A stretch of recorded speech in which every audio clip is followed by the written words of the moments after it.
Yeah, g'day Gold Coast Titans fans, and welcome back to the Titans Frontline podcasted. We are live all over social media, so please do go ahead and get involved in those comments as Cal already has. Big shout out to Cal. Up He the must have been waiting Titans. for this. And Russ, I'm feeling good, and I bet you're feeling good as well, mate, because we have a win on the board, and we needed it, didn't we, man? About time, man. And it was even better being there. I went to the game on Friday night at Seabus. The atmosphere was good. There was 13,000 people there, and it was just a great night. Yeah, I did hear some reports of Des Hasler doing a bit of scouting pre-game. Apparently, there was like a really fast winger that did the challenge before the game. Did you hear anything about that at all? Yeah, mate. There was some guy, he bolted downhill. I think he was doing the Chem Pro where they got to race the chemist. But, mate, they said he was quicker than Loffy. He was that quick. Yeah. Lightning. I mean, yeah, he wouldn't happen to be a member of this podcast wearing a Clarkey Rugby League column hat right now, would he? Don't know what you're talking about, mate. What What would the odds be? What would the odds be of that? All righty, mate, let's jump straight into grading our performance. If you are here with us on Facebook and YouTube, we can see those comments. So rolling through, let us know what you graded our performance. I'll go to you first, Ross. What are you going to give us for that performance? Mate, I'm giving us a B plus, maybe even an A minus. A B plus. I reckon that's the best performance we've had this year, easily. I think you'd agree with that. It was a 70-minute performance. The first 10 minutes we were rusty, but it was definitely our best performance this year. Every Titans fan was going, you know what? We looked really good. Our defense was good. The second half, we didn't leak a try, and we defended on our own line for 5 sets straight. And that is exactly what we wanted as a Titans fan and what we needed. And it was good because normally we're leaking a lot of points, and we held them out really well. Love that, man. I think for me, it really depends when you grade this game. If you're going to grade it just overall, it's a B plus. I agree with you. But if you're going to grade it from like where we've been the past month and how sharp of an improvement this was, then it has to be an A. Genuinely, we looked like a completely different side to the past month. I had no idea where this came from. I didn't see it coming. Without our origin players there, I thought we were even less of a chance. So to say I'm pleasantly surprised. They were full strength. They were even with pretty DCE, close to it. The only person they were missing was Lehigh Hopewadi. It's the only person they were missing. Yeah. I mean, I'm not going to lie. People watched this show last week, and I was here, and I literally said, I can't see a method of victory for us. I expected 8% to win. Like all the tipping was 8%. Yep, mate. It's you were a brave person if you were tipping us coming into that. So I've got an A for us. You've got a B plus. I love both of those. Let's we'll get into the game specifically in 1 second. Just quickly for the Titans news, guys, we actually did break the Australian record for the most people wearing a bandana in a single place on Friday night. That was our first time on primetime television, the Friday 8 p.m. slot, owned by the Broncos mostly. That was our first time in it since 2021. So it was just great to see us get that primetime spot and do something awesome with it. It was an initiative to raise awareness for Canteen Australia, and they do a lot of work for people that are impacted by cancer, specifically young people around the ages of 12 to 25. So really great job by the club, Russ. We're back on primetime telly, and we didn't waste that spot. We made the most of it. We looked great, mate. We looked great. Give us that time every week, I reckon. Yeah, well, mate, it made me even more proud to be a Titans fan. I can tell you that. For sure. Absolutely. Alrighty, game review time. We defeat the Manly Sea Eagles, a well-needed win. I'll go and give you my first observation, Russ. You were at the ground. I was at home, so we probably saw this one slightly different. AJ Brimson's kick awareness. Every time DCE tried to put the boot on the ground and getting a nice kick to switch momentum, AJ was just on it. He knew exactly where Cherry Evans was going to kick it, and he was there. And he started all of our sets for us with a brilliant return as well. So I thought it was so classy by AJ. And I've got to take here, I think if you want to know the most complete fullback at our club, it's still AJ. I think Keanu's stronger in a lot of areas. I think Jaden Campbell's stronger with ball playing and kicking. Yeah. And I think Jalen de Groot's stronger for like sheer acceleration and pace. But if you want a complete fullback that can do it all, I've still got AJ Brimson. Would you agree with that? Yeah, I would agree with that. I still think long-term they will go with Kinney as our fullback because we've just re-signed him.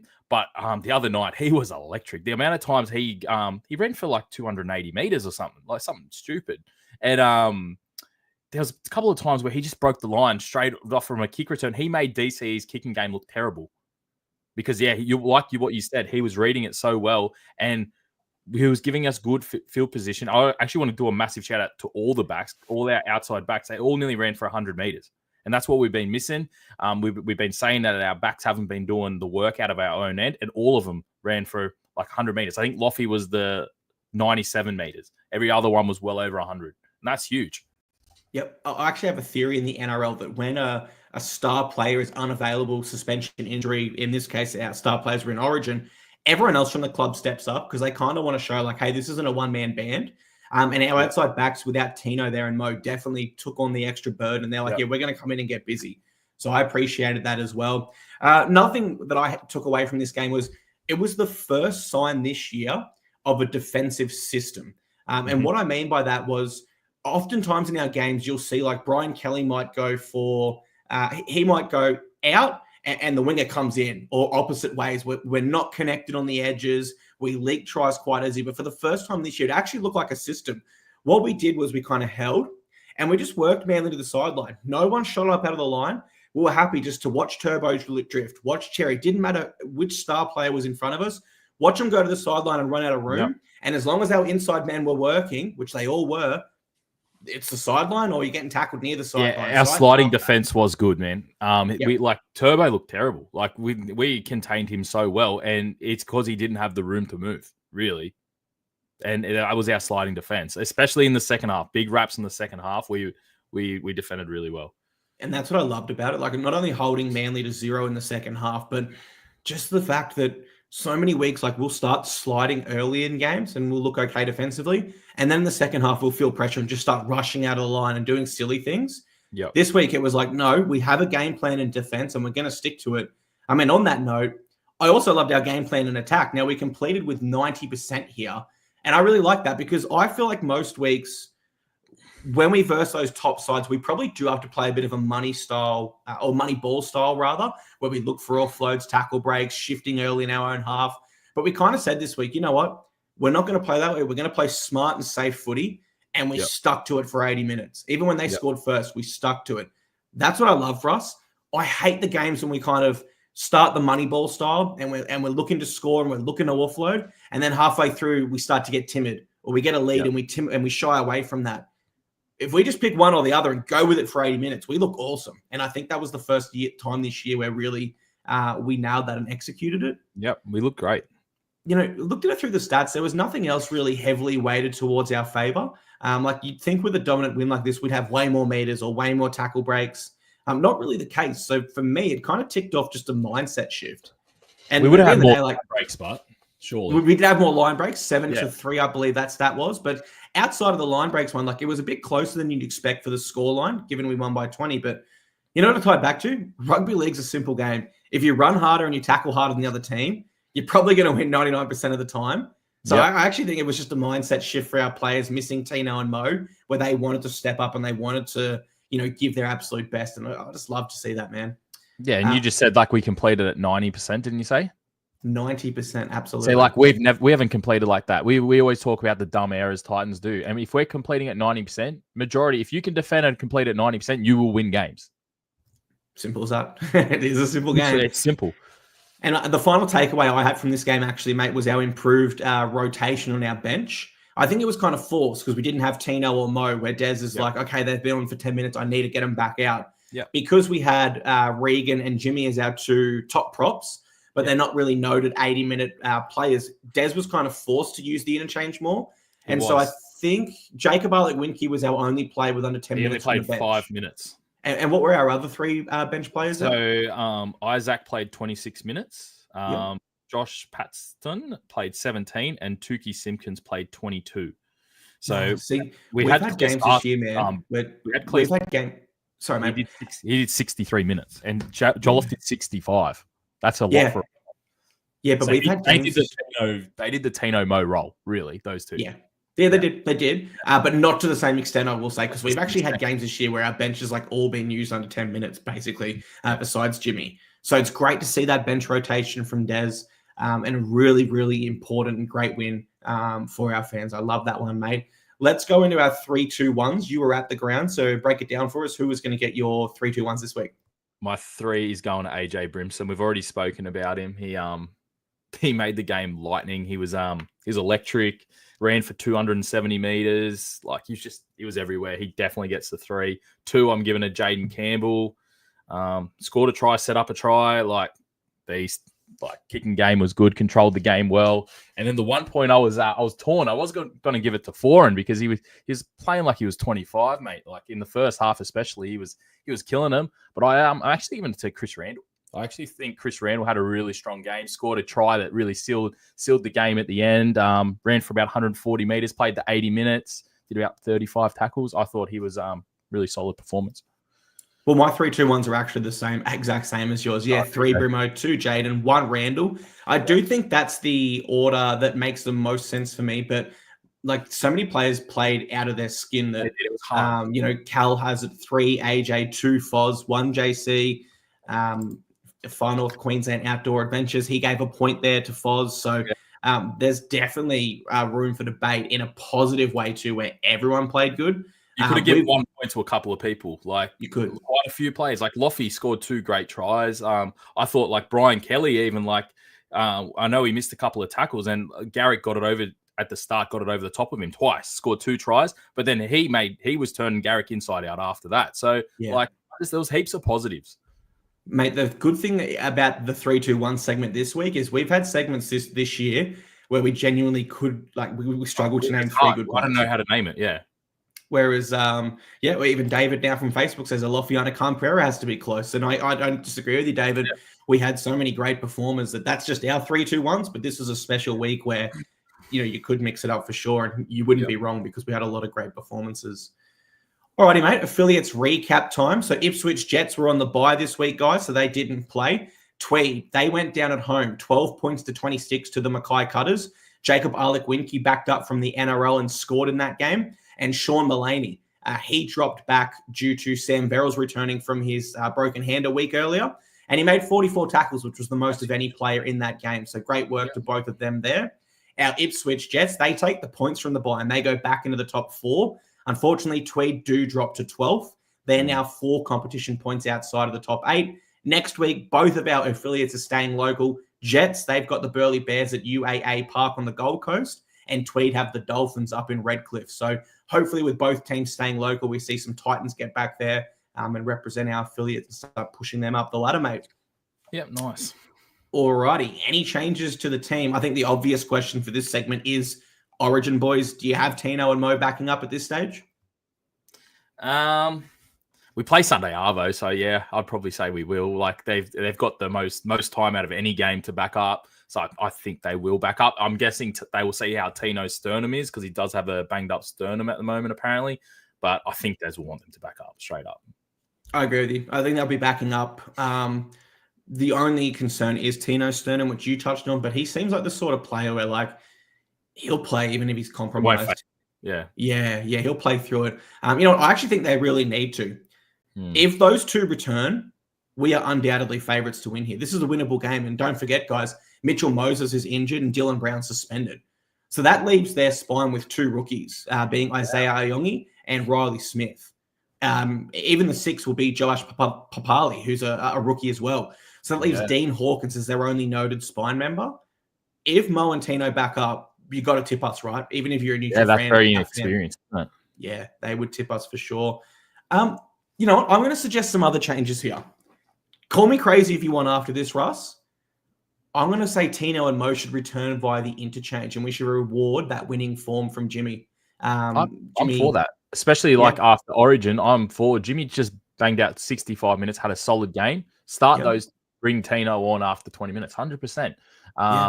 And I don't know what they'll do with the bench. I think Khalees Haas, he was solid. So he did 65 minutes. I feel like he should hold a bench spot easy. And I don't even know what they'll do on the bench. If they're only using Jacob Alec-Winky for 5 minutes, I don't know why.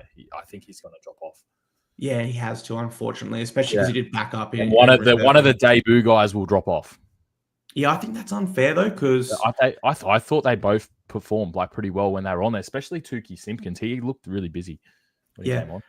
If I could name the team this week, I would reward Jimmy and RCG for that performance, especially RCG against his former club. I would bring Tino and Mo just straight back onto the interchange, takes them out of the early physicality, backing up from Origin.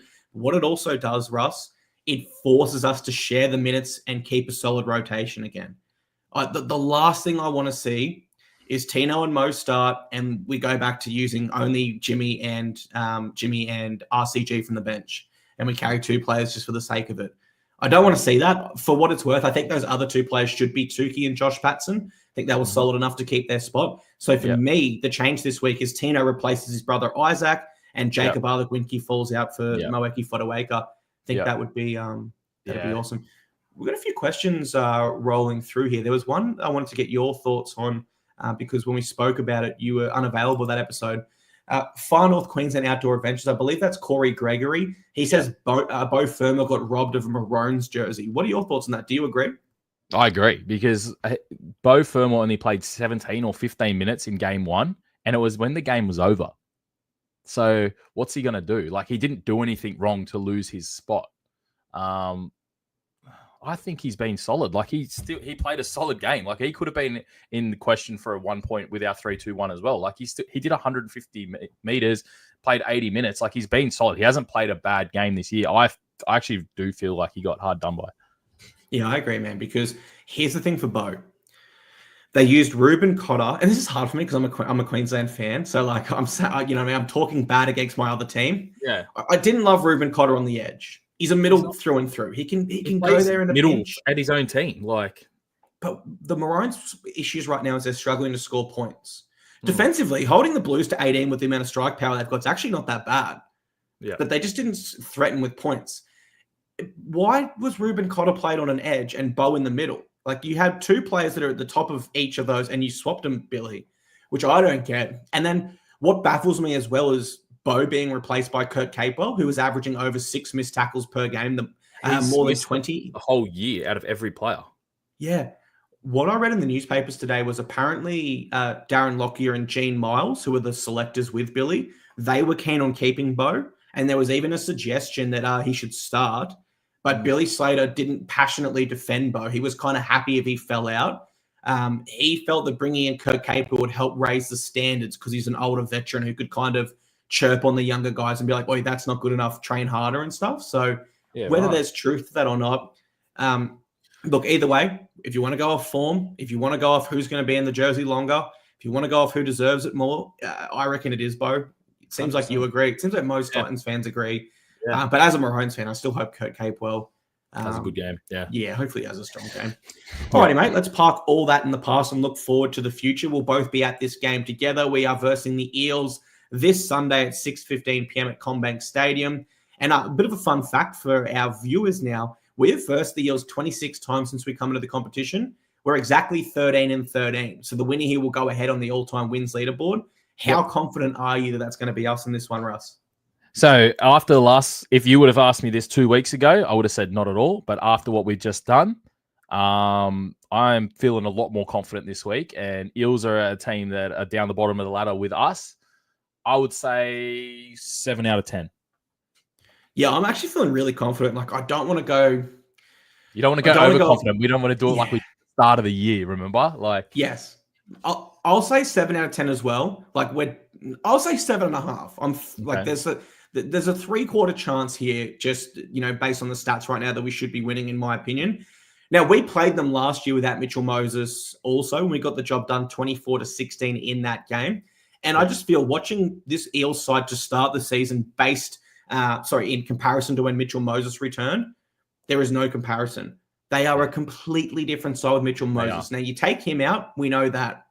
But now we're going to see them without Brown as well. And we're going to see a spine that's made up of a reserve grade halfback in Dean Hawkins, most likely, and 3 rookies. I just don't see how they can win, to be honest, with that. That being said, though, I didn't see how Manly could win last round. Rugby league's a strange sport like that. Yeah, their attack was lacking, I thought, Manly, and that's what allowed our defense to really step up and be more than sufficient. And I do expect the Eels to be similar.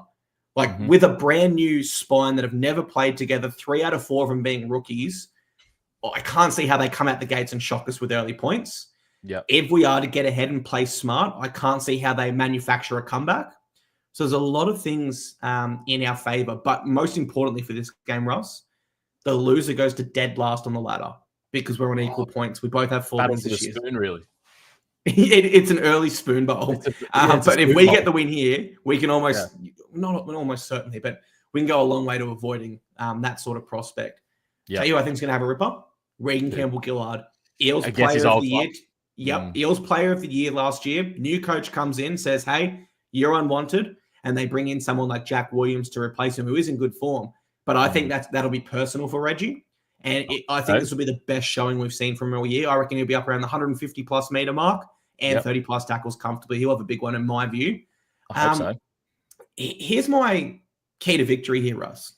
And if I truly feel if we execute this, we win. We just need to be decisive in how we're going to play. If we want to play that offload style where we have multiple fullbacks in the team, kind of like the Melbourne Storm with Munster, Hughes, Pappenhausen, we want to play that style, shift it early, look for offloads. That's fine, but commit to it and know there's going to be some errors here and there. Alternatively, if we're going to go for a high completion like we did against Manly, remain patient. Even if they score first like Manly did, back the game plan. Please don't switch it halfway through. That's the only way we lose for me, Russ, if we switch the game plan halfway through. Would you agree with that? Yeah, and I reckon we've got to do exactly what we did with Manly. Just hold the ball, high completion rate, like it worked last week. And we're versing an opposition that I would say aren't as good on paper as Manly. Yep. So why not just do the same game plan? Keep it simple. Our forwards will roll. They'll get the job done, and our backs just run out of our own end, and we will win. I feel like the rookies will make mistakes. You're saying like the pressure, and I just feel like if we just do the basics right, we'll win. I'm happy if we play it simple. Like if we're versing the Melbourne Storm and we come out and play with simple, you have to throw it around a bit. I get it. We do, but we're better than the Eels. Like, well, not better, but we're on par with the Eels. They're a beatable side for us right now. So as long as we stick to that patient game plan and we don't fatigue ourselves out with a lot of defense, which then leads to more errors in attack, we just got to stick to the disciplined game plan again, like we did Manly. And I think we should be winning here, mate. So my final prediction, Titans 13+. I know we joke about it a lot, but I actually do believe we'll have too much for the Eels. And I do believe that Des will, at this stage of the season, we're probably not going to play finals, but we want to avoid that wooden spoon. I think Des will really drill into them this week. Consistency, turning up for a second week, and drilling into the same game plan that works so well against Manly. So for all those reasons, I'm going to say Titans 13+, mate. Are you with me, or do you think a tighter victory? I say Titans 13+ every week on my Instagram, and I called it last week against Manly. I wish I put money on it. I'm telling you that much. I was going to say, can you claim it when you put it every single week, though? Yeah, why not? We'll claim it. Okay. Yeah, that's like putting a bet on every horse in the Melbourne Cup and then showing the winning ticket and going, I picked it. No, mate, seriously, though, what is your final prediction? You going to go 13+? Do you feel we can get it done? I reckon we can do 13+. Yeah, I reckon we can do it. Like, if we play how we did last week, we'll get 13+. I reckon we'll win maybe like 30-10 or something. Yeah, I like it, mate. I like it a lot. Alrighty, guys, that will go ahead and close the Titans Frontline live show for the week. Plenty of people in the house today, plenty of comments rolling through. So thank you so much to everyone that's viewing here live. And if you are listening later as a podcast, we appreciate you all the same. And hopefully you enjoyed the episode. We'll be back next Monday at 5:30 p.m. if you do want to join us for the live show. And we're back to our original time. So have a great week ahead, and hopefully we can pull off a consecutive win this week, guys. Thanks for your time again, and go the Titans, Russ. Go the Titans.